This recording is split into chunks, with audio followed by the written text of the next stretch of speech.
And now, weighing in out of the blue corner, Josh the Punk Thompson. 100%. And on the other mic, he weighs in from the red corner, Big Sean McCarthy.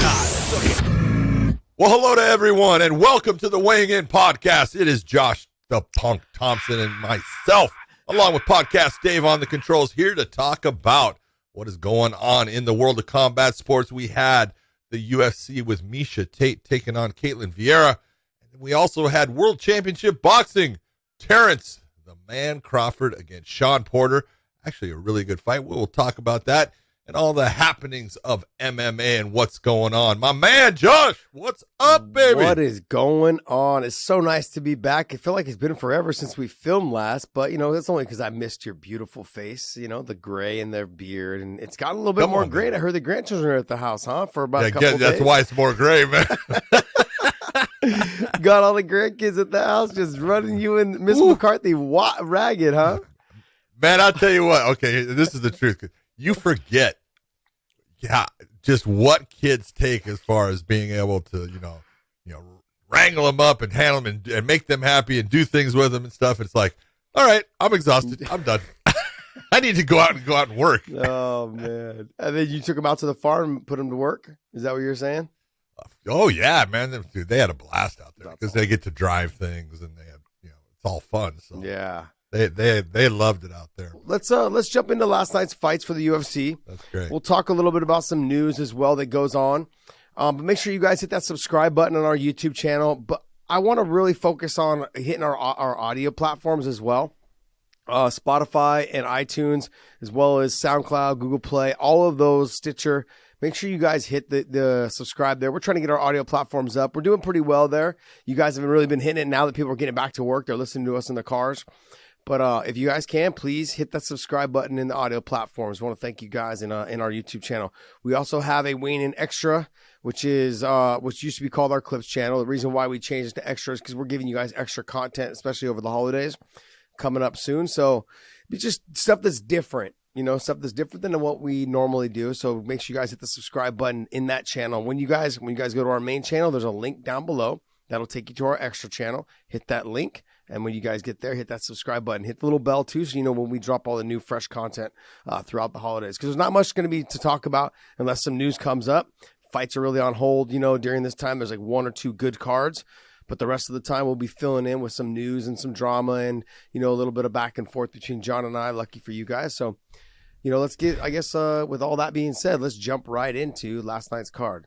John, let me describe this card in one way. Anytime you have a card, how many fights did it have? I want to say 12. 11. Was it 11? One, I think one got pulled last minute because the guys. That's right. Yeah, Terence. I can't think of his last name. He got pulled. But anytime you have 11 fights and only one is a finish, 10 of them going to a decision, probably is not going to be the night that you say that was a great night of fights. Even though there was a couple good ones on there, we'll talk about those because there were ones that you look and you go, the performances were actually good and stuff. But which one do you want to start off with? You want to start top to bottom, bottom to top? What do you want? I'm not starting with any of the ones on the first two. I want you to tell the story you told me off air about Cody Durden, and then we're going to skip over the other ones, and we're going to get to. I thought Hoffa Garcia looked good, dominated with takedowns. We get to Sabatini, looked pretty good as well. We could talk about him. Giannis was fucking outstanding. Giannis is great. We got to talk about him. I got a little critique for him though, but other than that, he was fabulous. And I'll teach him how to drain his ear. He's gonna go right to the doctor. They're gonna lance that thing for sure. Oh yeah. All right, so tell us the little backstory on Cody Durden that you have. Told me. Backstory on Cody. Look, Cody Durden. Comes from a wrestling background. He's a tough kid, and he's trying to make it there. And you figure that he's now, I want to say 1-1, and because he had a loss, he had a draw, and now a win in the UFC. So that was his first win, and it was a tough fight. You take a look. That was a very hard fought, tough win. He had to give everything that he had in it.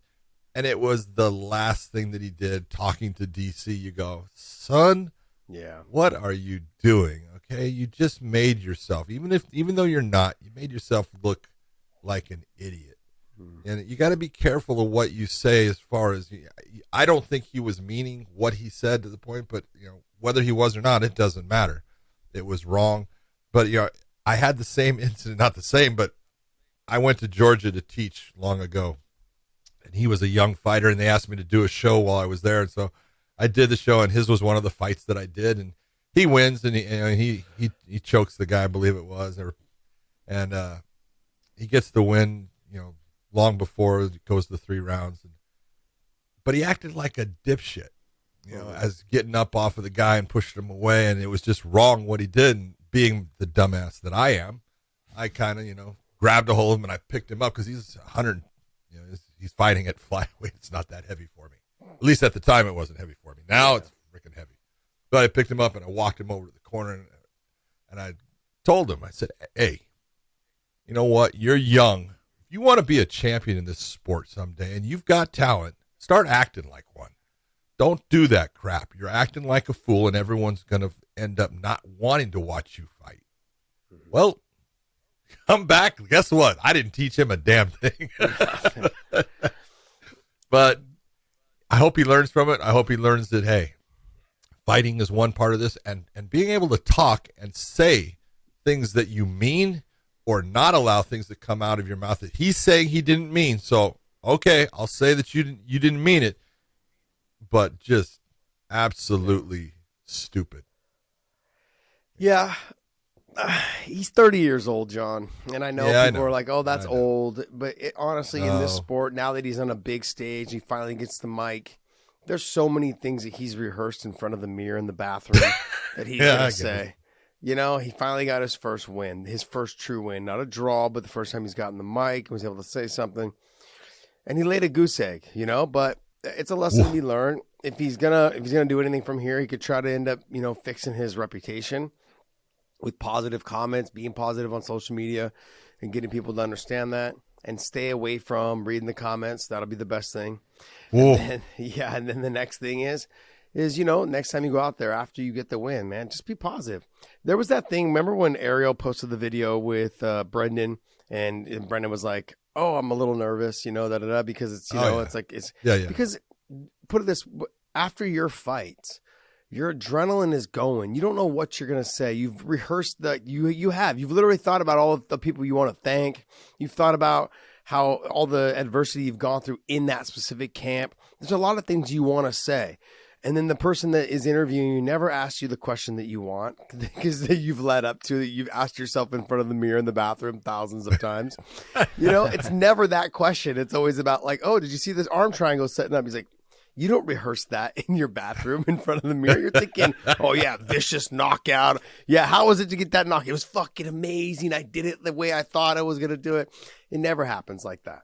And so this kid, he just got the mic put in front of him and just came out the wrong way. I mean, hopefully he changes it up and fixes it. And it's also, look, at the truth of the matter is, and people don't think about this, but it's the truth. Look, when DC walks in there, okay, and especially if it's Joe Rogan, but DC walks in, here comes a guy that, as a fighter, you can look at him and you want to emulate him. And you say, man, this is a 2-time champion. This is a guy that won the light heavyweight and the heavyweight. I'm talking to DC. Yeah. That's a special moment. And, those are the things that all of a sudden the adrenaline starts building. The pressure's there, even though it's all self-induced. No one's putting it on you. And those things can happen. But, hopefully he learns from it because he's a tough kid and he can fight. John, it's so true what you just said because the very first couple times I did the UK series for Bellator in 2019, all the UK fighters, especially all the ones that were about my size. Gosh, man, I used to watch you fight when I was like 10, 11 years old. I'm like, gosh, you guys are making me feel old right now. But it was like the excitement. I believe when I got Bungard in the cage for the first time, he's like, oh my God, I'm in the cage with you. Like you're interviewing me. He said like one word and stormed out. And I'm like, all right, well, there goes the interview. And he comes back. I want to say more. I'm like, bro, you just ran out of the cage. What was I going to do? I can't chase after you. So it's like, yeah, they are extremely excited. And I'm not even like that guy that got to the level in terms of winning 2 titles like DC did. Look, they do it, and I wasn't gonna say I get it all the time, and I look and I go, I'm nobody. I know I'm nobody. It's okay. Come on. But it's like, they have built this up, and they've looked forward to this moment, and like you said, they've thought about it. Yeah. In the bathroom, looking in the mirror, and then it just somehow it all falls apart. And it's like hopefully he learns from it. Respect your opponent. Your opponent just went 15 incredibly hard minutes with you, and if he can give that and make you work that hard to get that win, then he absolutely deserves your respect. Absolutely. I mean, especially after the fight. Doesn't matter what they said beforehand. I mean, look, if you take young fighters like Durden here, just take a look at what happened with Usman and Colby after their last fight. The way they kind of were like, hey, talking to each other, a little bit more respect. Like I was doing the build up, and I know I overstepped. Like a little bit of that is going on. You get to a level where you don't need to do that anymore. Like you can do it for the lead up, but once the fight's done, shit, the business has been settled. That's the one thing about the fight game. It's not the same thing with other sports, with football and basketball. You have a team to help morally support you if you guys start to fall down flat on your face. This is you, buddy. This is all. It's going to be decided in the cage. If you make it to the cage, if you make weight and all that stuff, but it's going to be decided in the cage. You're going to know who the better person is or the better fighter is. So, all the trash talking only goes so far. Once it's all said and done, it's all said and done, man. That's why I love the old school way of hey, we fight, we help each other up, we shake your hands, dust ourselves off, and, we go our separate ways. Thank you. A lot of respect. That's what's so pure about fighting. I think that's what makes it so popular. Yeah. Okay, Rafa Garcia, great performance, man. I looked at him and I said, he was touching him up, having thrown some good combinations. Levy, he had moments, but was never good enough. It just was always a step behind, wasn't able to really mount offense long enough. He landed some good hard shots several times in there, was a little flashy at times, but he ended up being taken down and just dominated. Just kept, what was it? What were we talking about? 9, 8, 9, 8 or 9, 10, 8, 9, 10 takedowns. I mean, he was just getting out wrestled, outperformed, conditioned. Hoffa looked good, man. Hoffa Garcia looked really good because Levy's good, but as you said, the problem was he's always on that he was a chess move behind or two behind, and he could never catch up and be the guy that was actually the one in control of the fight, the one dictating what was going to happen, because it was always Rafa Garcia with his grappling and being able to take him down that made the difference. He was in control of the fight, and you could see it. And Levy, although he's a good fighter, he's going to be someone to deal with. You can see it, but he's just got stuff to learn because he wasn't able to take that momentum away from Garcia, and Garcia just kept building on it. It was a very, when you talk about going to a decision, that's the kind you look at. The momentum just kept building, and he was getting better and better as the fight was going on. So really, that was a good win. Levy's got nothing to feel bad about. He's going to come back, and he's going to look good in the future. Pat Sabatini, though. I want to talk about that guy because they're doing something right in Philadelphia. For a while, Philadelphia had one guy. It was Eddie Alvarez, man. Yeah, let's be honest, man. It was Eddie, and Eddie was everything as from coming out of that area. There wasn't, that much other than Eddie. And now all of a sudden, man, they've got some killers coming out of Philadelphia. Sabatini being one of them, because he took a good fighter in Tucker Lutz and made him look average. He just dominated him everywhere. Because, in fact, Lutz came into that, he was the favorite. Mm-hmm. I was looking at it going, I don't think so. But, this is one of those ones you look at, you go, oh, man, Sabatini is just a grinder. You talk about, embrace the grind. And I was waiting for DC to kind of, say something about it the whole time as far as, man, this is the kind of guy that just wears you out. He's always looking for that ability to push you and make you have to work past that comfort zone that he wants to be in. He got takedowns. I thought Dean Thomas did a great job of saying exactly what he was doing. He was off balancing Lutz, making it to where Lutz did not know which way that takedown was coming, didn't know what Sabatini was doing. And when you're playing behind like that, you're in trouble, because it is, you're able to take and you're able to move yourself to stop this. And all of a sudden you're going in a direction that you cannot stop what is occurring because you were moves behind. He is that far ahead of you. And that's what Sabatini did. And he looked fantastic in that fight. Yeah, just dominates. Like you said, always a couple steps ahead. And like you said, when you start to get behind, it's hard to catch up. It doesn't matter what it is. It could be on the ground, it could be in the striking. If you know you're a second behind, you need to reset yourself. You need to try to find a way to reset yourself. So like in the striking position, if you're getting out punched, if something lands clean on you, that means you're behind by a step. So you need to get out. You need to cut the corner, create an angle, circle behind, whatever it is, to get out and reset yourself to mount an offense. But the grappling aspect is a little bit harder because someone's on top of you. And when they're dominating that grappling position, if you're a step behind, you're still on bottom.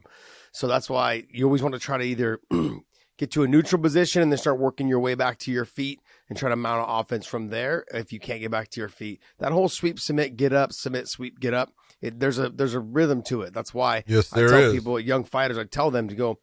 Once you attack one thing, whether it's a sweep or a submission, go right to the next thing. If you can't get that, kick them back and get up, because otherwise, if you're already behind and you can't get the submission, you can't get the sweep, and you keep going for that, you're already behind. They're already defending. So why try to go to the next one or establish going back to full guard and reset and then mount it again, sweep, submit, get up. Yep. So anyways, but good performance by Sabatini. But like, you are right though. Those Philly boys, they're coming through right now. They're coming through right now. The Dawkins brothers, Brady, Sabatini, man, I'll tell you what, they got some killers coming out of there, man. It's fun to watch. Well, they're probably thinking, Eddie's getting towards the end. We got to start stepping up our game, man, because he's been holding down the fort for us for decades. Dude, he has now. been. That's true. So, he's a fucking stud. Eddie Alvarez is a stud. I love that kid. He's a savage. Giannis. Let's talk about Mr. Dean Thomas hit it right on the head, man. When he said George Masvidal, I felt like I was watching a little bit darker of a George Masvidal, so we had a little bit more tan to him. That was all I was looking. I was like, geez, this kid just walking him down. A little bit smaller too, a little bit smaller. But he was just walking Grant down in the beginning with all the kicks and the flashiness. He was a little hesitant, which he was smart about. But you got to remember that flashiness, it all goes away. It goes away when none of it's landing. When none of it's landing, you just wasted all that energy. A lot of it looked amazing. It looked like it was going to land. It looked like it hit hard. It didn't. Those are all things that were irrelevant as the fight went on. And then as he started slowing down and becoming more of a stationary target, Giannis started piecing him up. The only critique I'm going to give Giannis, John, and you and I were texting was during this, is when you got him on the ropes like that, Giannis, you got to start putting the combinations together in terms of establishing your dominance in throwing the heavy, hard shots and landing them, putting together 4 and 5 punch combinations, making them respect, just making the volume. Yeah, just the volume, and then just really trying to, look, I don't want to extend you too much and say, hey, you should have got him out of there, because Grant's super tough. Tough dude. Super tough. So when you're in that position though, you've got to put a stamp on it. Like, even though you did dominate the fight, you got to say, oh wow, he dropped him. Oh wow, he did this. Because that makes people want to tune into that next one. Don't get me wrong, I'm going to tune in anyways because I love watching you fight, young kid. But it just was one of those fights that you could have seen him doing a little bit more to potentially get people to go, oh, wow, oh. It was just really controlled and dominant, not the shock and awe factor to get other people to tune in. That's the only critique. Yeah, I look at him, if I was going to critique anything on it, at times more power. When you've got a guy like Davey Grant coming at you and he's trying to throw bombs and he's winding up, and you have that ability to not only throw that jab that you're throwing out, but then throw a fucking cross and a hook. Stop going to just the one. Stop going to just the two. It's the 3 and the 4 that's going to end up hitting him. That's what he's not going to be able to see. He's not going to be able to cover up in time for it, and that's what's going to catch him and put him possibly in a position where he gets hurt. But overall, his boxing is clean. It's crisp. Maybe needs to bring in a couple more kicks following his hands. That would help him as far as setting things up, because if he hides those kicks behind those hands, because his hands are clean, just add a couple of more, even if it's just the low kick. Finish it off with that kick. He's in a position where, his coach, Sal Solis, has left us, and that's a horrible position to be in. So, I don't know exactly where he's at with his training and stuff and who's going to be the one guiding him. But this is a kid that he can be somebody. He's tough. He now has a left ear that is functionally screwed. He got a huge cauliflower there. But I was like, I'll teach you how to drain it, man. I've drained him forever, but man, that's what happens in fighting. But it was like he beat a good guy in Davey Grant. I know Davey thought he won. I did not believe that he won. I thought that the judges had it right. They gave it to the right guy. But Davey Grant is the real deal. He is a tough out, and getting past him, that says something about Yanez.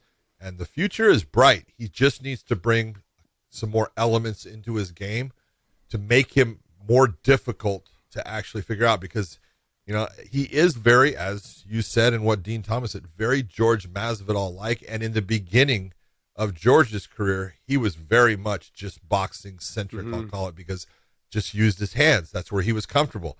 Every now and then he would throw in a kick, and he still hasn't bumped it up that much, but he's bumped it up quite a bit. You'll see George end with kicks and things, because hey, he realized this helps you get to that final outcome. And if Giannis can do that, I think this kid can be someone. As we say, the 135s right now in this sport, that is the stud division. Yeah. It's got so many killers in it, but they just they've added another one with Giannis because he's fun to watch and he's got skills. Yeah, you got to grow a little bit more. I agree with you on adding the kicks. That's definitely something you should add, especially after the combination. Go to the body, go to the head while the fighter's hands are all the way up. Go to the body, and as he starts to drop him, go to the head. Even if you want to finish at the calf, I think that'd be great. That'll make him more stationary for you to actually box him up, piece him up. So good performance by him. What other fights on here? I thought Talia Santos. Talia. Yeah. So I thought she looked phenomenal. She looked phenomenal. The only fighter to get a finish. Hello. Come on. Well, how much do you take away from Joanne Wood, now not Calderwood, Joanne Wood? How much do you take away from the fact that she just got married? Like, how much planning goes into a wedding, John? All of those things to be said, right? All of those things. True. But, as much as I like Joanne, and she's a sweetheart of a person, she's a good fighter, a good stand-up fighter. And it was telling, because I was wondering if I've watched Santos. She's got she's athletic. You can see it in her build, and she's strong, and she's got good stand-up, but she's also got a really good ground game. So I was like, well, where is it that she definitely, in my opinion, has an advantage? Well, it is on the ground comparatively. If she's in the stand-up with Joanna, that Joanne can end up being, she can be in the game. I thought this was going to be a hard fight for Joanne, but she was never in the game. She was getting hit by some shots. You could see they were starting to affect her pretty quick. And then eventually, when she got stung and then she got back and then she got stung again, you saw she kind of froze at a certain point, which is telling you that the brain is shutting down. It wasn't working. This was a performance by someone in Santos where you look and you go, man, I haven't seen that person for a long time that I looked at I said, they might be able to give a girl named Shevchenko a fight. And this is the one. I've watched her multiple times now, and that performance right there shows she's got the skill set. She's got the ground. I don't know if her wrestling is as good as what Shevchenko's is, because Shevchenko's really turned herself into a very good wrestler as far as, just her clinch work and her takedowns are good. But Santos can fight on the ground. She can definitely fight in the stand-up. She's got power. So 19-1 now. This is the one that I'm looking at saying, I'm not saying she's going to beat Shevchenko, but I think it would be a fight where the odds weren't in that position of, Shevchenko is a, minus 1,200, minus 1,700, person. It's one that people and even the odds will look and say, this is a much closer matchup. Better be careful, buddy. Watch it ends up being like a minus 2,000. No, I honestly, when I saw her dominate Wood last night, I was thinking to myself, this is probably the person that I could see giving Shevchenko at least the most buzz around the conversation of that she could give her a run for her money. Yeah. And I couldn't disagree with you more, man. I couldn't agree with you more. I couldn't disagree with you more. See, you're so used to disagreeing with me, right? I am. No, I couldn't agree with you more. When I was watching her performance, and I've seen her performance before, she's fast, she's athletic, she's got power, she's speed. She got all those things. She puts her combinations together well. She's got the wrestling, like you said, is not great, but it's there. But the jiu-jitsu is there. The top pressure, just the dominant ground and pound that she had last night was pretty good. She's good all the way around. Now, I think in a fight, maybe 2, I could see her making that run. I know she just beat Wood, who's ranked pretty high. But it's like she's in that mix. Dave, can you pull up the rankings? She's there. Yeah, she's there now because Wood was 5. Santos was 10. So Santos was 10. Guess now what? Wood's 5. Yeah, she's right up there. And if you're going to look and say, look, Santos is going to jump past, Cavillo easy. Mm-hmm. She should go past I. Andrea Lee may move up into that 5, and she might be at 6, but she shouldn't be any lower than 6. Yeah, I think, but when we're talking about her next opponent, who would you say? I would say either maybe I want to see her maybe a Jessica Andrade. I would say Ketlen. Chikugian. That's good. Yeah. I think that would be a great matchup because on the feet, that would be fun to watch because they're both good on the feet. So. Yeah, so you have Andrea Lee and I would say Lauren Murphy, and then you've got Chikagian versus Santos. I mean, those make for good fights right there. I mean, Jessica Andrade is kind of in the middle there. Maybe you ever fight Jennifer Maia somewhere in there. I don't know. But I think having her pushed up in there with Andrea Lee now making a little bit of a run, I think it makes for a fun, new fresh talent to go ahead and fight Shevchenko. Yeah. All right, look, let's get back into the Philly boys. So Sean Brady, Michael Chiesa. I want to say this first. Look at his body type, Sean Brady, and look at Eddie Alvarez's body type. They're exactly the same. Yep. I'm thinking to myself, these Philly boys, where they all work out at the same damn gym? Like the way his back, is rounded, curves. The way his shoulders and it's curved, and the way his chest and his shoulders are. I'm like, Jesus, this kid, man, he reminds me a lot of Eddie Alvarez. What he needs to work on, and I'm not, Sean, I'm giving you a lot of love, man, but let me get the negative shit out of the way first. You got to work on your cardio, buddy. And I know the nerves got to you a little bit. You can say that after, and I love the fact that he admitted that. He's like, "Oh, this shit don't bother me. It doesn't affect me at all." It does. It does. It gets you to you. It gets to you. That's why when people talk about some of the best in the game that have ever done it and performed at the highest level, the nerves is a big factor. It's that learning how to control and temper down those nerves that gets you through a 5-round fight. Now, when I saw you fight last night, because you and I have talked, several times through social media. When I saw you fight last night, you have all the tools, the wrestling, the power, the speed. Your hands look clean and crisp when you were fresh. When you got to the top position, very dominant in some positions there. You looked fabulous. But as you got tired, you're going to have to start to learn how to temper it down, slow the pace of the fight down, control the position, work your way into positions without losing the position. Those are all things that come with experience. In a 5-round fight last night, though, I don't know. Maybe you would have got a second win, but you got to get to work on controlling those emotions, controlling that adrenaline, as well as pushing yourself into that 5-round. Because guess what? I know it wasn't the win you wanted, and the UFC's probably thinking, I don't know if I want to ruin his undefeated record, putting him in a 5-round fight because you looked gassed in the third. But I don't see anywhere else you can go, buddy. Like, you asked for a main event. I could see it potentially coming now that you asked for it going 5. Be ready. Make sure you go back to the gym and get ready. You're unscathed. Get ready for 5 rounds. Yeah, you're absolutely right in the fact that, look, he's in shape. Yeah. Okay. There's no doubt he was in shape. He was in the gym. He's doing all the right things. It's pressure. Pressure gets to you, man, and it wears you out. And he got, by the end of that fight, you go into that last 40 seconds when Chiesa was able to get back to his feet. He was exhausted. He had nothing left. He gave it all. And that's that point where, okay, now let's think about, you got to go to the next round. Yeah, you're going to get a minute break, but it's not going to come back. And you've got to figure out those areas within that fight when it's not only just the fight, it's the pressure of the fight. And I'm doing well. This is the guy, he's way ahead of me. And he's ranked ahead of me. This is the guy I've been watching, and I'm doing well with him. And I'm winning this fight. You got to be able to have those moments. You slow it down and you grab those couple breaths of air and you get yourself back, and then you go back to work. This happens all the time. This is what the best fighters can do, is take those moments, find where they can slip in that moment to just grab air, calm themselves down a little bit, and then go back to work. You get that, you're going to be able to go into those main event 5-round fights. Like, he's talented. I think that, the double eye poke in the beginning, it affected him because yeah. you could see that, look at it, it's actually swelled up his eye. So that wasn't good for him. But I thought Chiesa actually in the stand-up was looking as good as I've seen him look. Let's be honest. He was using range beautifully. He was using that length. He was doing a lot of good footwork. I really liked what I saw out of Michael, but it was the difference of, and this is the difference, it wasn't so much that Brady's a better wrestler. He's not. I think Michael Chiesa is the better wrestler.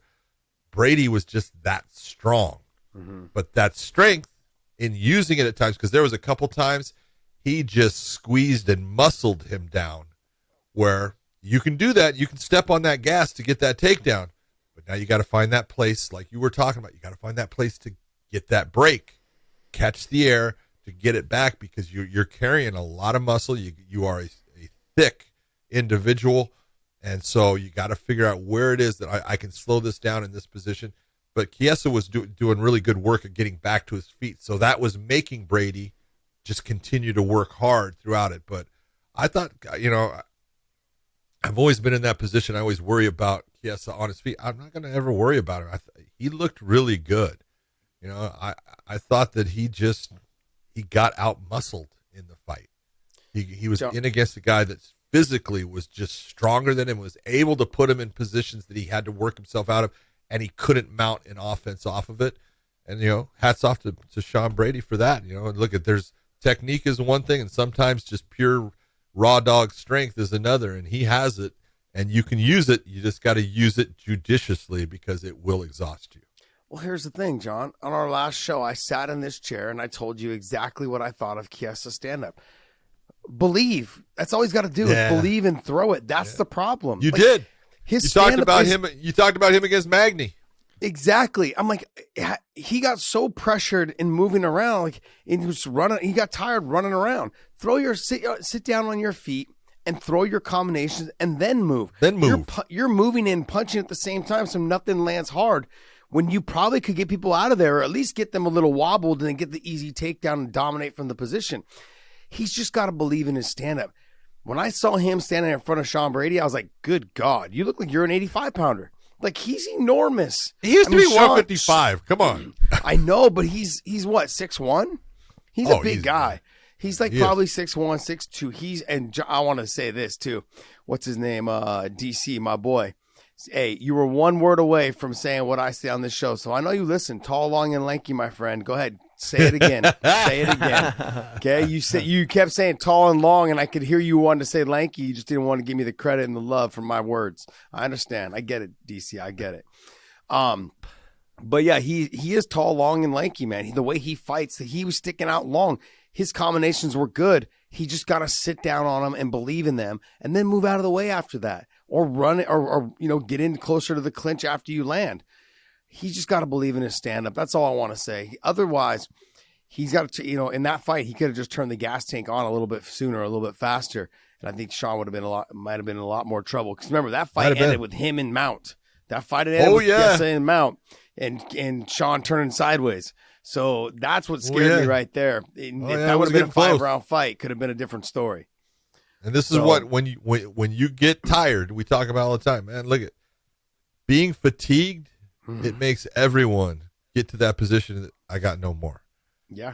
Mentally, the hardest thing to break yourself through, you can't give up. And I'm not saying Sean gave up. He was fighting, but Chiesa was in a dominant position. And if that fight, had more time, it might have ended. It might have been a different story. So, I think Chiesa needs to look at it. There was some really good things that he did in that fight.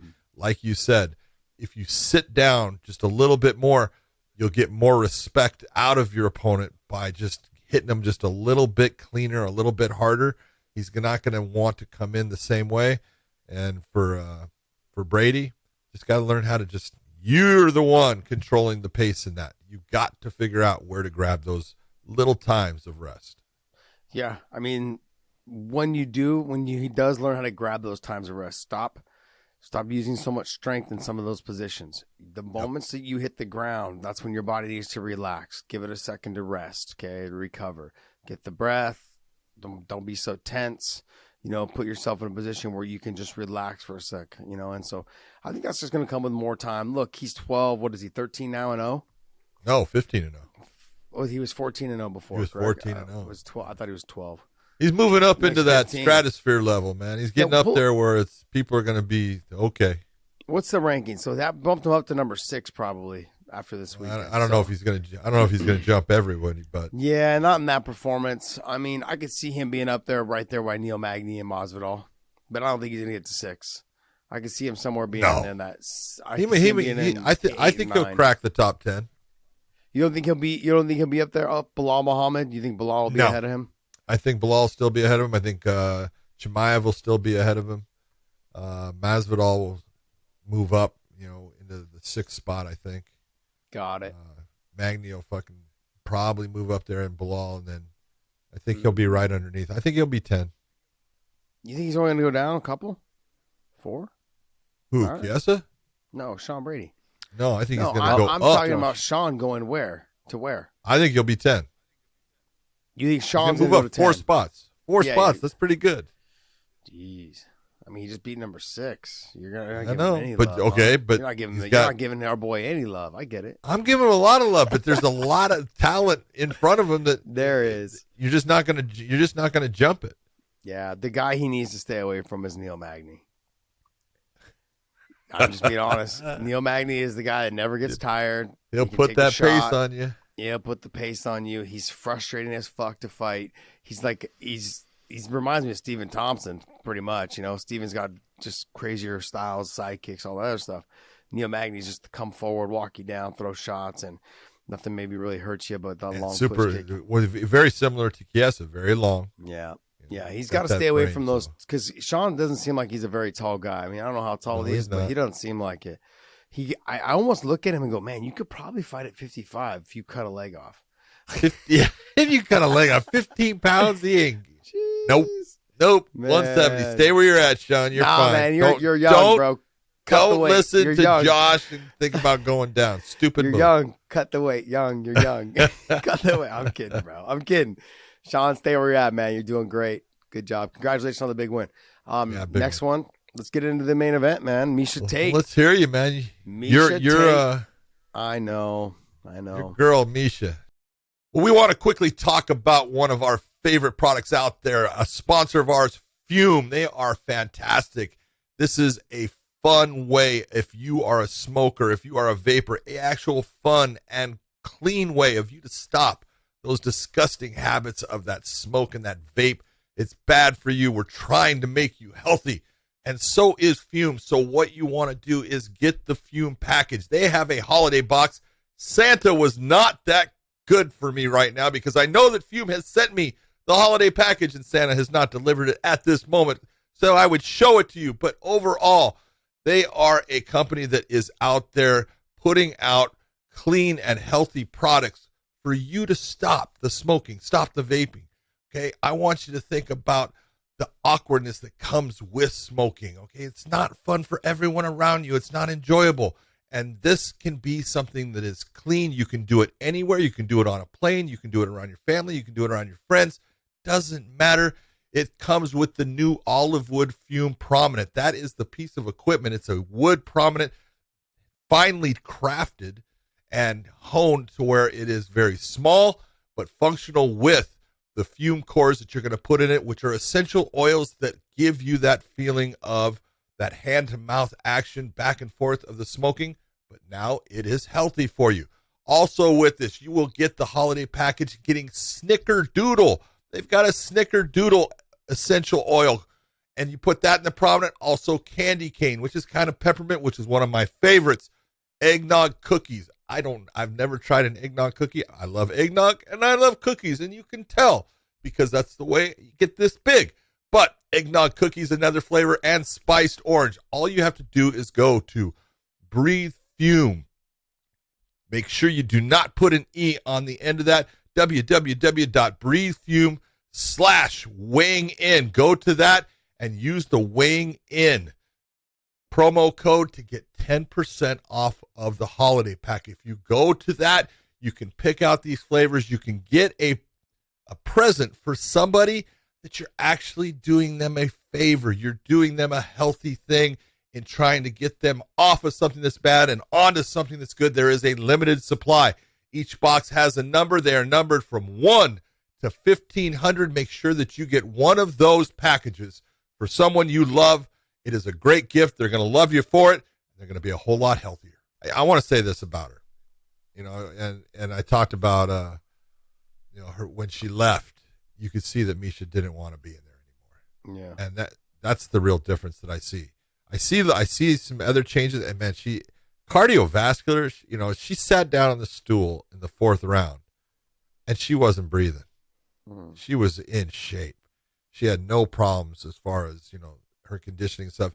And the other part is, at one point in Miesha's career, she was a dog. She wouldn't back down from anyone. When she was in the fight, she would be getting lit up at times, and it would be like she didn't have any back down. She doesn't have any back down now. She was in that fight.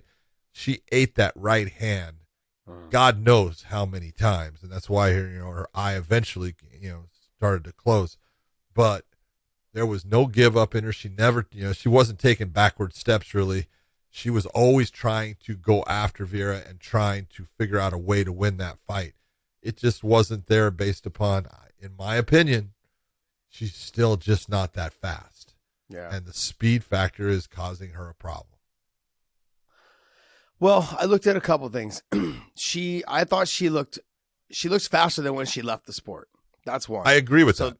The trimming down I was agree what with she's that. done. She's got rid of, that excess body. I don't want to call it fat, but like she's faster.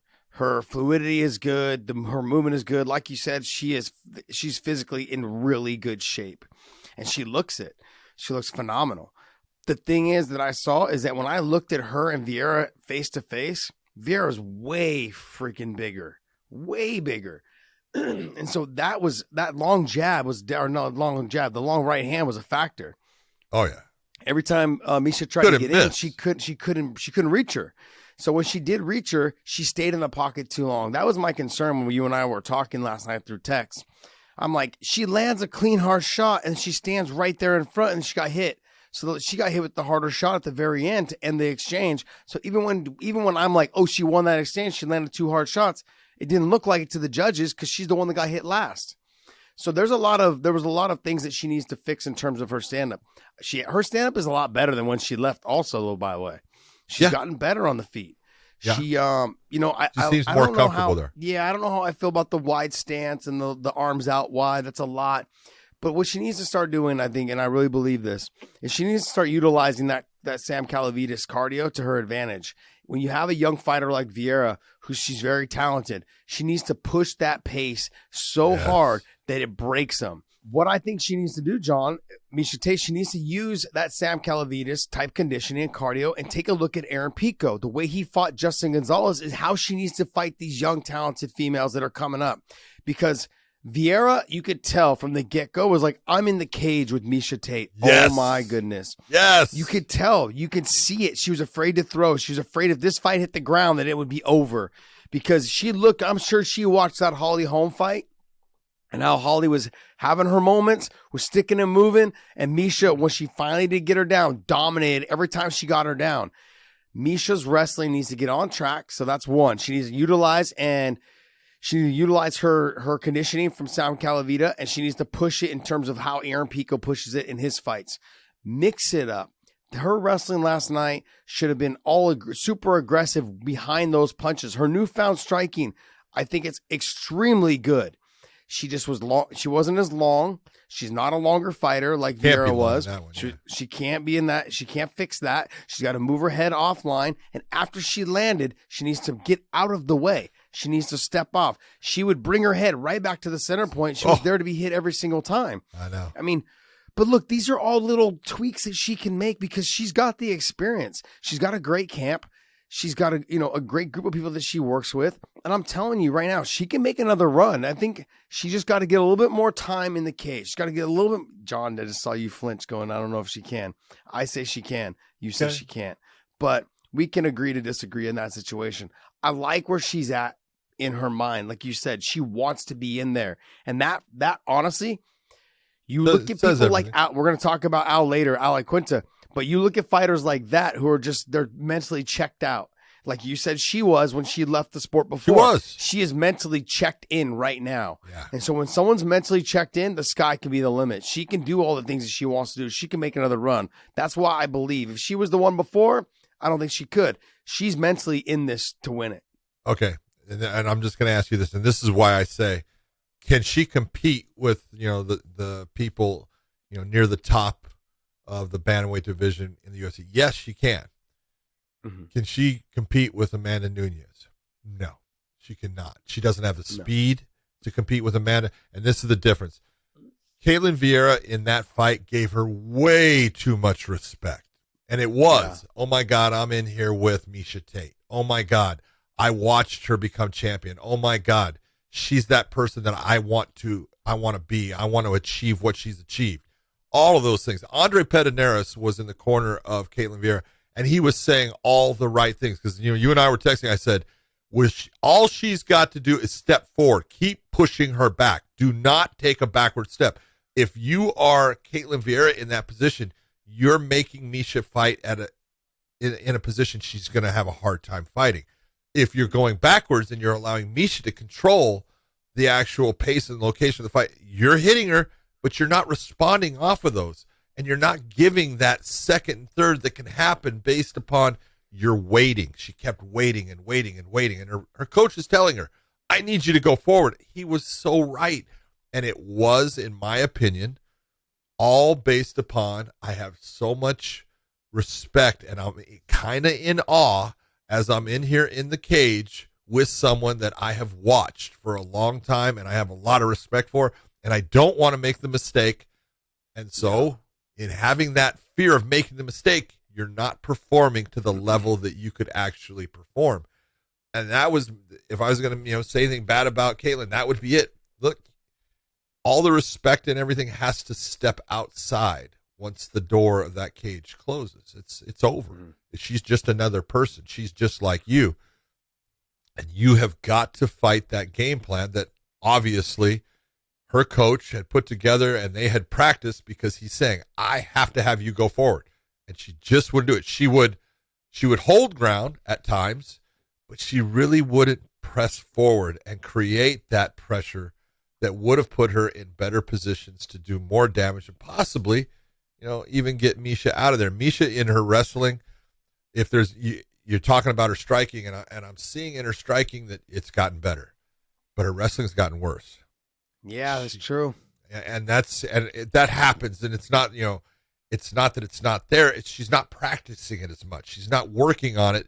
And when you're not working on it and going through those things the same at that same amount and that same level, they tend to drop off. And so when you're in the cage and now you need it, you don't change levels the same way. You don't drive in the same way. You just don't have that same attack that you had before that was always there in your back pocket for you to use. She's got to get back to practice the wrestling too. Practice those level changes. Practice, she used to chain her techniques together pretty damn well. They weren't there because she could have gotten, in my opinion, she was the better wrestler. She could have gotten Vieira down. She just kept going back to, I'm feeling okay in the stand-up. I'm feeling comfortable here. I think I can do, and she needs to go what is her bread and butter if, it's available to her. But yeah, I give her credit. She does. She looks way better now than she did in her last couple fights, and she looks every bit as good as she looked when she won the title against Holly, and so that's a pretty high goddamn level. Yeah, I agree. I think that the wrestling is definitely something that it tailed off. Plays a factor. Yeah, it's tailed off. But you hear it all the time from wrestlers. When you get older, that shit's hard. Like, I'm not trying. People are like, oh, DC didn't wrestle against Stipe. DC's 40 years old, man. It ain't easy anymore. Okay, we ain't 22 and 25 and 28 years old anymore trying to wrestle everybody. But what I was getting with her in terms of her wrestling is that she kept shooting the double leg. Kept trying to go to the body lock. The double leg wasn't there. Trying to go to the body. That from way too far. And a lot of that comes from her new stand-up stance. It's hard to have that stance and shoot a double leg. You're not Henry Cejudo. Okay, that's not going to happen. You know what I mean? So you need to figure out the happy medium, how you're going to set up. Have a couple ways on how you set up your striking to your takedowns based off of the way your stance is. I liked a lot of what she was doing, like you said, in the stand-up. She'd throw the right hand, she'd roll underneath, but instead of rolling out and stepping out to the side, she'd bring her head right back to the center line, and then Vieira would just throw the straight right, and boom, it was there. It landed every time. So those are just little tiny things, though, that I know she can fix. But it's the wrestling aspect that really had me concerned last night, because there was never a sense of a force that she needed to get it done. I'm like, you're losing the stand-up. You're not losing it by a lot, but you're getting hit with the harder, cleaner shots. And that was the frustrating part, because she wasn't getting hit. She wasn't getting outworked. She just kept getting hit with the harder, cleaner shot. Yep. And it was just there because the way her technique was, she kept rolling her head right back to the center and rolling her head right back to the center. She always came back to neutral. And when she didn't, she was able to miss it. But yeah, I think once the wrestling wasn't a factor, she wasn't chaining it together like she normally did from back in the day. That would be the one thing that I would take away from that, as well as not weaponizing her conditioning, her cardio right from the get-go. She fought that first round, a very slow round, you got to get girls, you got to get those females down. You got to get them down fast right from the beginning, push and grind on them. Miesha, they got too much respect for you, man. And not too much. I mean, it's well deserved. Yeah. But that's the way they're going to fight you. They're going to fight you. I can get a win. If I can get a win over Miesha, then that puts me in that I got a win over her on that conversation of, I beat her. And that's going to be the topic in the conversation every time I go to a UFC event now. Yeah, you can't let that happen. You got to weaponize that conditioning, that cardio, push them to the brink that we know you can. Because she's a dog. Miesha Tate's a dog. We know that. Oh. We saw it with the Holly Holm fight. We've seen it at some other fights. I've seen it with all of her fights, all of her Ronda fights. She's a dog. She's someone that will keep coming and keep coming. So use that conditioning, that cardio as a weapon, and just start. She's got the right idea. Her head movement as far as the rolls and her vertical up and down was great. She would roll out, she would switch, but you can't come back to that center. You've got to keep it out to this side. Now switch it back, and it's just part of getting it down. But she's moving in the right direction with her stand-up as far as it's more effective. Her stand-up is definitely more effective. Calm down over there, hitting your mic and stuff, kid. Calm down. But all right, well, hey, that sums up our breakdown for the UFC Fight Night event with Miesha Tate and Ketlen Vieira, as well as Sean Brady, man. Great job, great win. Michael Chiesa, believe in your stand-up, my friend. Good stuff. Talia Santos, I think is how you say her name, but Santos, you looked absolutely just dog, man. You just looked absolutely amazing. So good luck in your next couple fights. And Giannis, nice work, young man. Nice work. Let's work on those kicks and let's put it all together, start chaining it together, and put a little bit more emphasis on possibly landing the harder, cleaner shots to get them out of there, or at least rock them, do those type of things. The rest of the card, you guys get back to work, man. Back to grind. So, all right, let's get into some news there. Actually, let's talk about the Sean Porter fight. I was at the Sharks hockey game. John watched this fight, but I did see a little bit of the highlights and snippets that we had watched this morning before we started filming. But Terence Crawford is just someone. He's the best pound-for-pound boxer out there. You think so? Yeah. Well, you think so? Clean as far as the way he fights. You got Canelo out there, and he's phenomenal. But no one's beaten Crawford. And no one really has gotten that close. It's the real fight if you're looking at it. And I love Sean Porter. And Sean Porter is a guy, man, he comes to fight every time I watch him. Every time he steps in there with someone that everyone goes, oh, that guy's going to kill Porter. No, for the most part, Porter's in that fight, man. He's a goddamn fucking stud. But Crawford is so slick, dude. His counter strikes are so clean. He sets guys up, In this fight, Porter's dad ended up stopping the fight. Could he have gone on? Yeah, he could have gone on, but it's the right thing to do. That's his son. I know his son probably wasn't happy that his dad stopped the fight, but he's making his money. That's what he's here to do, and he's not in there to get all of a sudden, he gave some good rounds. He actually won some rounds. I thought he won the first round. I want to say he won the fifth round. He may have won three of the rounds by the 10th. So he was in the fight, but Crawford was starting to walk away with it. He was starting to just land the cleaner shots, and the counter strikes were really, it got to the point in the 9th round, Porter couldn't find him. Crawford had figured out everything that Porter was doing, and he just wasn't getting touched, and he was touching Porter. And then in the 10th round, put him down, comes back into him, puts him down again. And his dad's stopping the fight. You look and you go, hey, totally understandable. I believe it. The one thing that I thought was the funniest thing off of it, in the ring, afterwards, doing the interviews, well, I think Bob Arum might have just lost his fighter because Crawford says he's going to be going somewhere else. He said it with Bob Arum standing right next to him. So it's like, well, I bet that felt good. But so wow, we'll see what happens here. But Crawford he's so, if you're going to say who's the best pound for pound fighters in the world, it's Crawford, it's Canelo, and everyone else is Tyson Fury is behind. I love Tyson Fury, and you're right. He's up there. He's right. Oh yeah, no doubt about it. But skill wise and stuffing, I know Tyson Fury is fantastic. You're right. I love watching him, and his boxing skills are unbelievable for a big man. For such a big guy, come on, man, unbelievable. But Crawford, God, he's slick, dude. He's slick. He's the best fighter I think there is. Him and Lomachenko are like probably the most technical two fighters out there. Obviously Terrence he's got the win streak. He's got everything else going. He's technically sound, the speed, the precision. He's very accurate, everything. He's a stud, man. Absolute stud. What has been his holdup, though? He hasn't been active. It must be the Bob Arum thing. The Bob Arum thing.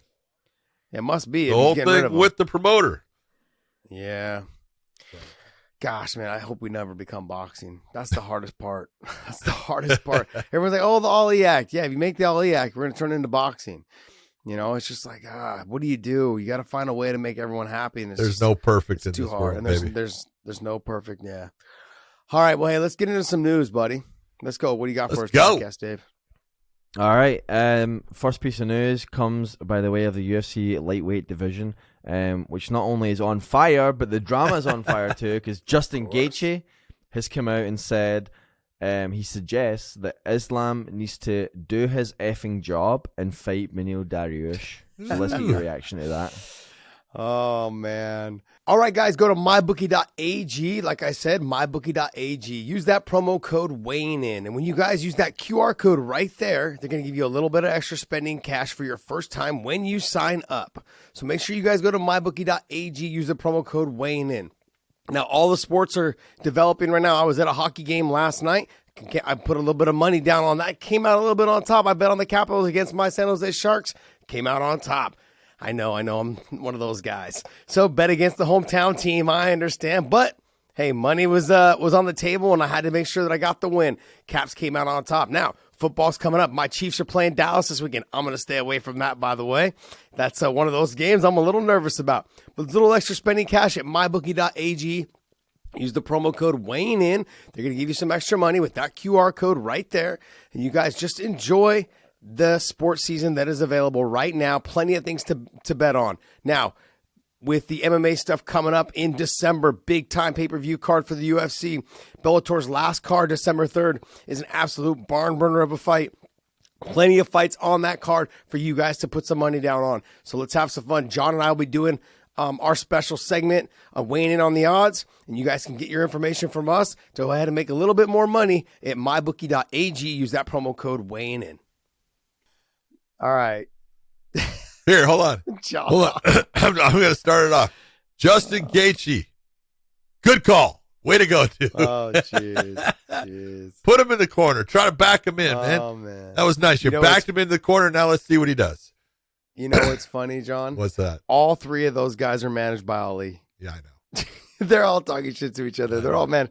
I wonder how the next dominance meeting is gonna go. Where they all what I want to know is, because I'm not gonna. All right, it's been known that Ali has had the control of certain people's social media. No. Okay.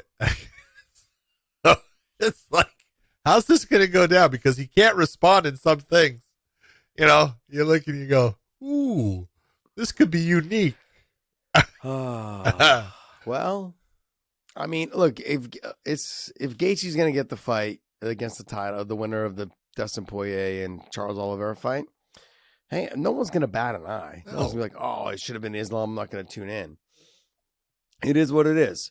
Okay, if you're Islam, this is what you need to do, in my opinion. Because, look, Gaethje is in that position. Gaethje's got the higher ranking. He's in the driver's seat, right? Is that not true? Yeah, I see that. Yeah. Okay, so Gaethje's sitting in the driver's seat. All right, right now you got the power. I'm going to give it to you. You got the power on me. So I'm going to play it a little bit different. Yep. Khabib is saying that I should get the next title fight. All that's great. You know what? I don't want the next title fight. I want you. And so you're my target now. I want Justin Gaethje. And so if you go and you win the title, you know what? I'm sitting here and I'm waiting for you because I am going to be the guy that takes that title from you. And if you don't win it, then just go behind and sit in the back row because you're not worth my time now. That's what you say. Yeah. Islam walks through Beneil, and I like Beneil a lot. I like it. He leaves himself too open. He makes mistakes. If he loses a takedown or two, it's going to be a hard night for him. It's going to be a real hard night for him because he overextends himself on striking. He leaves himself out of position. Yeah. Now, don't get me wrong. He's flashy. He can do a lot of good things. You know what I mean? Oh, and he's dog dirty tough, man. He is. He's extremely dog dirty. He's good on the ground. He's got good stand Very up. good. He's long. He uses that length to his advantage. He's got good cardio. But Islam is on another level when it comes to just the control, the positioning, the technique of it all. He doesn't leave himself really open for a whole lot of damage to be taken. So he reminds me a lot, like I said, a lot of Khabib in terms of the control factor, as well as Khabib would leave his head out there and his hands down. Whereas Islam, he stays a little bit more tighter with his defense. But I agree with you, John. And the way he approaches this is hey, Justin Gaethje, you're next. Yep. They're fighting now. You and I need to fight now between now and then. Okay? You're not just going to be gifted another title shot. You know, and I get it. His fight with Chandler was great. It was a great fight. Yeah. Absolutely amazing. Good performance by him. But I agree with you. If Islam was smart, it's like, you know what? I don't want the title. I don't want Beneil Dariush. I want you. You're the one in my way. You're the one talking all this trash. There you go. Let's go highlight. Let's see if you can be a highlight. I'm gonna put you on my highlight reel. That's what I'm gonna do. I mean, that makes for a lot of fun. If the UFC was, now you've got Beneil still there. Who else is there? Who else is in that top 5? Well, you got the champ. You got Dustin Poirier. So you got Chandler, Islam, Dariush, Justin Gaethje, and Dustin Poirier. You could put Beneil against the loser of Oliveira and Dustin Poirier to see who fights after the winner, of Islam and Justin Gaethje ends up fighting for the title. Well, you got to get that. If you're the UFC, you can try to put together the Makhachev versus Dariush fight.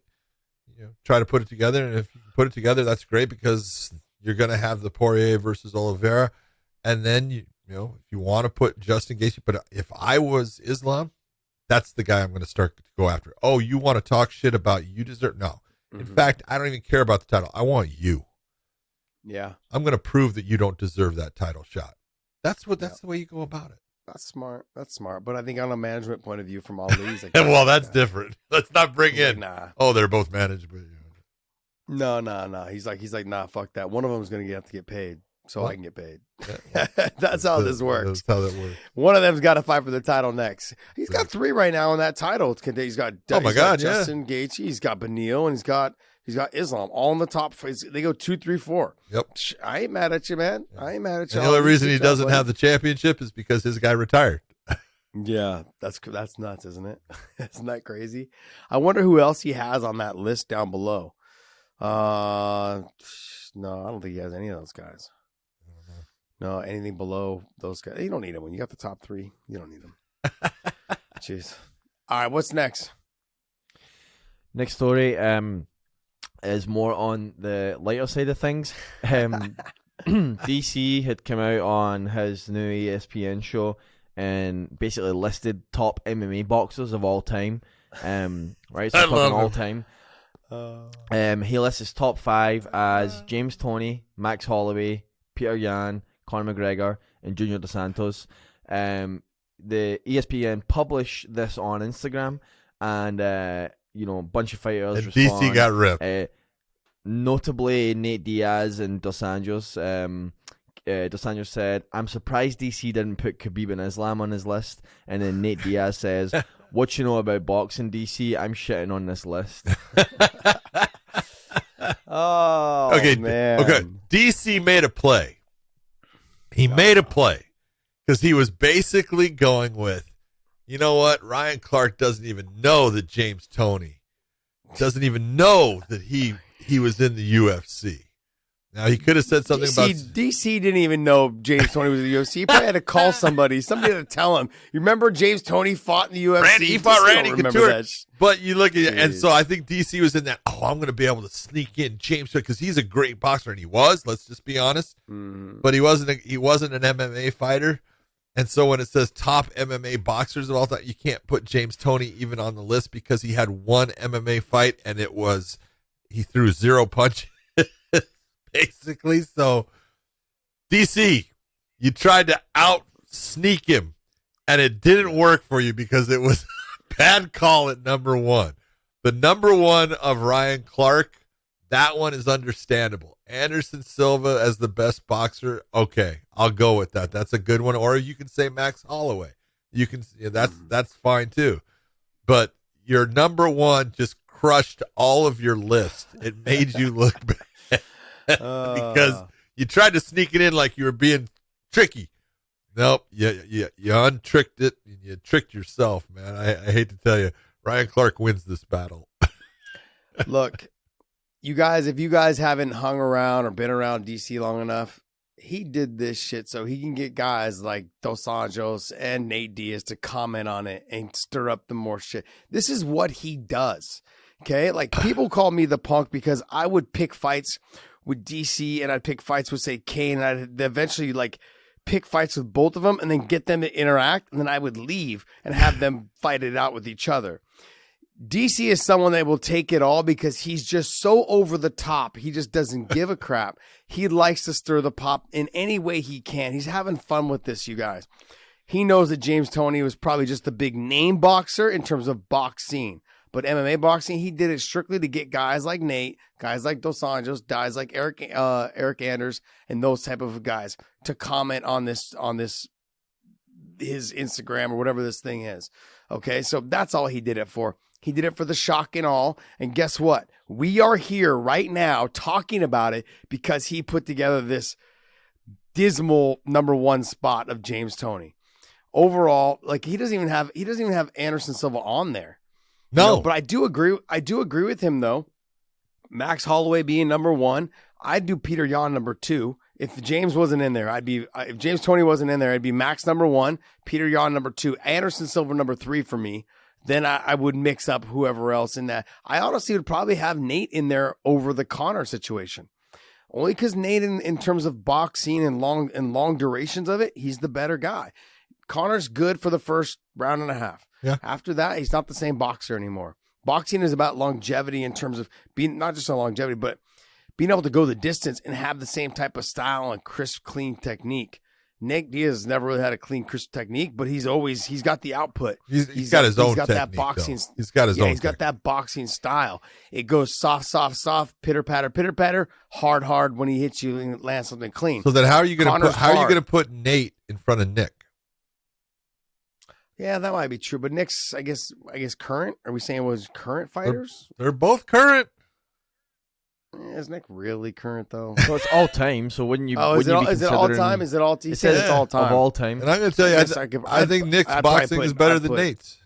Yeah, I'd put Nick ahead of him. Yeah, I'd put Nick ahead of him. Yeah, but then then you get into that junior thing. I mean, is he really a good boxer? Or is it really just because he possessed a lot of power? Yeah. Yeah, I mean, he's good. Don't get me wrong. I thought he was always good. No. But I mean, look, I don't want to get in past, like, once you get past, like, Max, Peter, and Anderson, the rest of it's all mute. It's a moot point. I don't even care. Like, whatever. You're getting close to, you can start putting guys like Yanez on there. His boxing's clean. Yeah. No, you can't put him there yet. But you can't put him there yet. No, but I mean, I'm just joking. I would put Masvidal in there. Yeah, but there's guys in there that you can look and go, yeah, pretty damn clean. Yeah. Who was the guy that, I can't remember his name. Remember the guy that fought UFC 1 with the glove on? Yeah, Art Jimerson. Yeah, you are, Jimerson.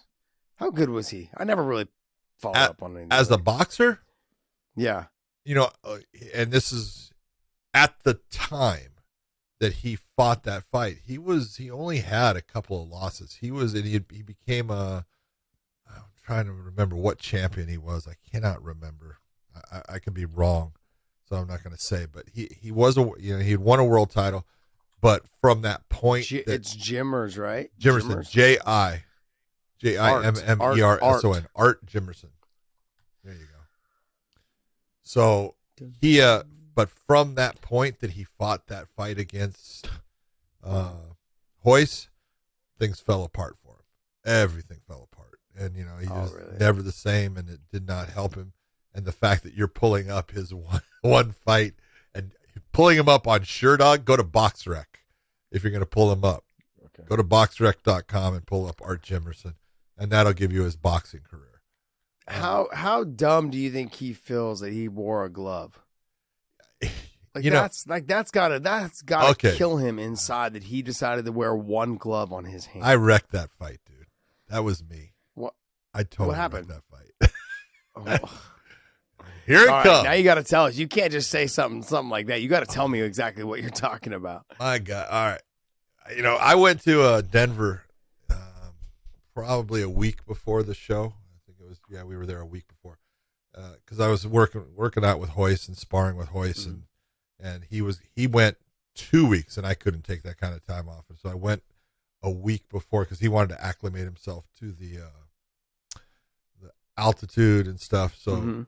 And we were working out in this gym. I can't even remember the fucking name of it. But I came back, and my wife was actually working for the first UFC as the travel coordinator, and she was she was the coordinator of the party. They were having this party afterwards and stuff. So she had the dance photos. Yeah. So she had this table set up in the lobby of the hotel.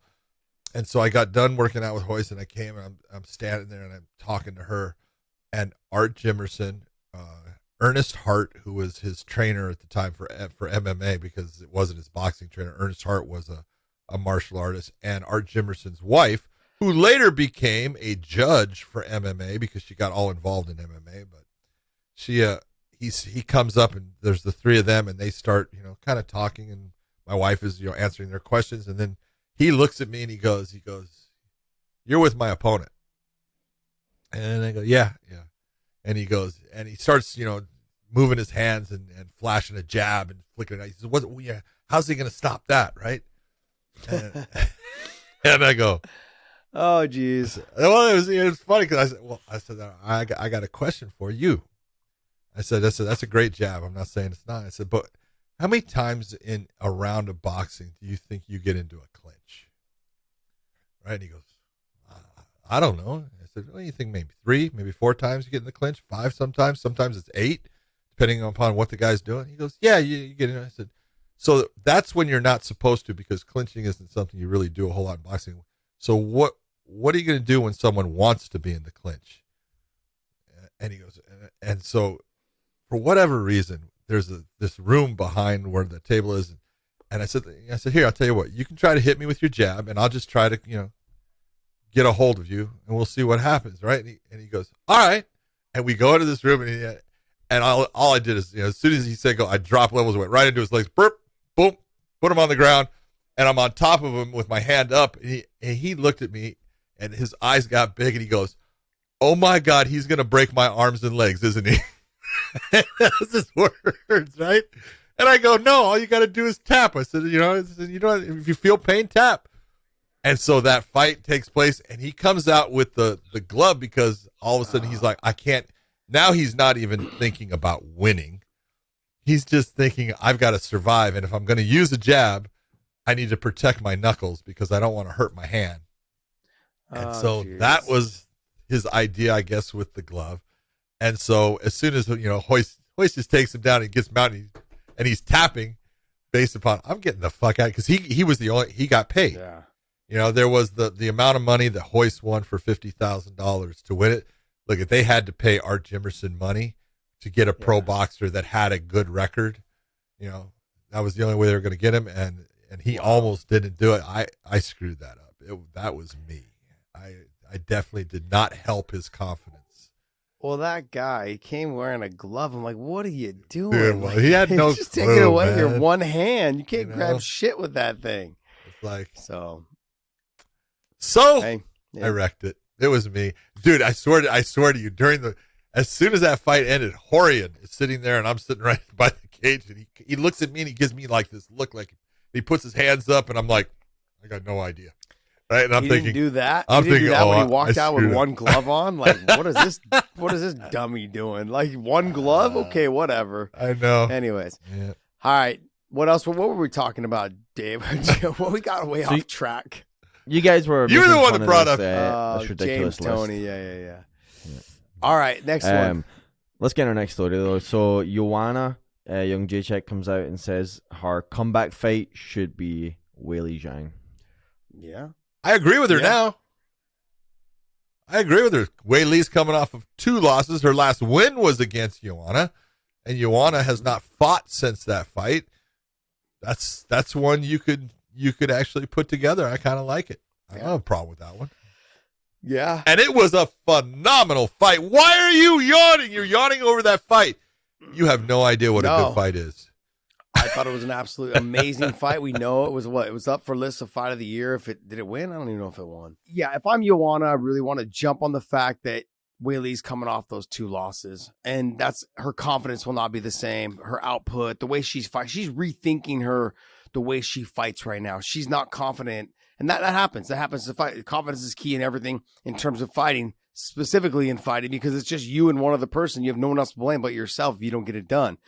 In a team sport, you can blame your teammates. You can blame the defense. You can blame the offensive coordinator, the defensive coordinator, whoever you want to blame. You can blame their schemes, whatever it is. But in fighting, it's just you and your opponent, and you have to blame yourself. So she's rethinking all of these things, Weili is right now, and Joanna's thinking this is a good time for me to jump on her, get the win.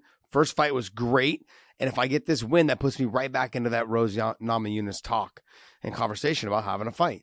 So I think that's a good play. Well played by Joanna. Yeah, but let me ask you a question here. You're saying that she gets, and I totally agree with everything you said as far as, the right time to take on Weili and where she wants to go. Well, she wants to get back to that championship fight. But when you look at it, she's lost twice to Rose.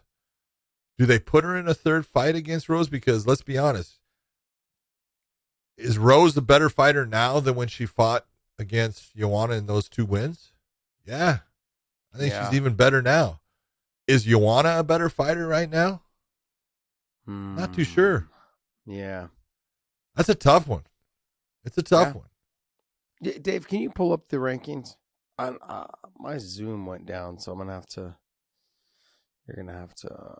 You got obviously Rose is the champ. Weili is number 1 still, but it's got to be Carla Esparza is going to be moving into number 1.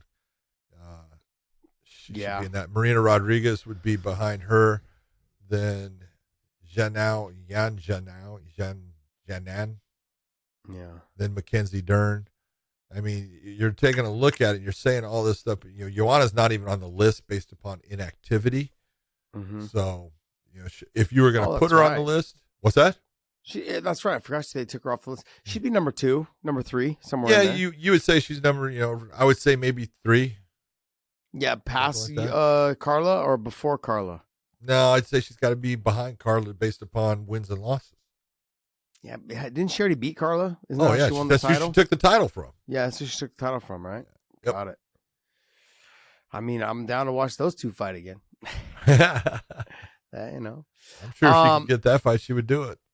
Yeah, I think the Weili fight makes sense just because we'd be able to see another great fight. One of them is going to come out with a win. That's what you need. Both of them have losses. Both of them are someone's going to come out with a win. Yeah, but if you're the UFC, do you want to put Weili in that position, or do you want to say, nah, you know what, we need her. We've got an entire country behind her that we work with, and we want them being excited about our sport and our promotion, and so you put her against someone that you think there's a better matchup for, someone that's got wins coming off, that you can say, look she's back.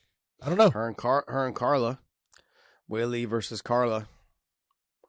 Look, they don't want to make Carla their champion. They're not keen on it. They're not pushing her. When they brought it up after the last fight with Rose. and Weili, they said, is Carla getting the next shot? I was like, we've got plans for this division next, so somebody's next. I mean, I would imagine it's going to be Marina Rodriguez. Yeah. Am I correct? Yeah, I think it's going to probably be her. Yeah. It's going to be her and Rose. I think Carla's going to get overlooked. I think you're going to have probably Weili and Carla, or you're going to have Joanna probably and Carla. I think those are probably the options. So we'll see. But the problem is if like you said, if Joanna beats Carla, then where does that leave Weili? Weili maybe with Mackenzie Dern? Yeah. Yeah, I guess. Anyways, all right. Well, let's figure that out. So I guess let's just think about. I think we just did figure it out. I think we did. Yeah. Now they just have to listen, right? Just yeah. That happens all the time. Yeah, all the time. All right, guys. Well, that kind of wraps up our show. I had a little bit of some malfunctions towards the end, so hopefully John and Podcast Dave were able to. Your life is a malfunction. Yeah, I'm dealing with you. That's why. You guys got to cut me some slack. I've been dealing with John now for a couple of years, and we got to learn how to deal with all these malfunctions, broken ribs, hornet's nest, all these things. I've got to carry him through. I drag him across the finish line every show, I swear. Anyways, hey, go to ProWrestlingTees.com/weighing-in. Use the promo code and you guys can pick up an extra 20% off on all of our shirts. They're available to you guys. Hopefully you guys enjoy them. And John, what else you got for us, bud? Just to everyone out there, I hope you're having a wonderful Thanksgiving weekend coming up. Spend it with family. Have fun. And the boys here at the Weighing In Podcast, we'll see you